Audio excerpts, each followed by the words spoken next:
भाजप प्रदेश प्रवक्ते राम कुलकर्णी यांनी ठाकरे बंधूंच्या वरती खोचक टीका केल्यात। 2019 उद्धव ठाकरेंनी सत्तेसाठी भाजपाच्या पाठीत खंजीर खुपसलं तेव्हा राजकारणाला शिसारी लागली अशी टीका त्यांनी केली आहे। तर शिसारी दूर करण्याचं काम भाषणातून नाही तर विकासाच्या कृतीतून होतं असा टोला त्यांनी राज ठाकरेंना लगावलाय। राजकारण शिसारी लागल्यासारखं झालं असं वक्तव्य काल मनसे अध्यक्ष राजसाहेब ठाकरे यांनी केलंय। पण मला त्यांना हे सांगायचं की टीका करून राजकारण स्वच्छ होईल का?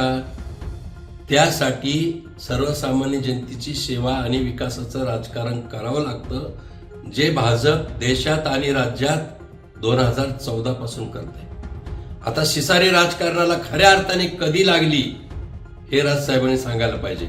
2019ला तुमचे बंधू उद्धवजी ठाकरेंनी भारतीय जनता पार्टीच्या पाठीत खंजीर खुपसला, सत्तेसाठी तडजोडी केल्या, सोनियाचा दरबार गाठला, बारामतीत जाऊन शरद पवारांचे या ठिकाणी पायपुसणं केलं आणि मग ती राजकारणाला शिसारी नव्हती का?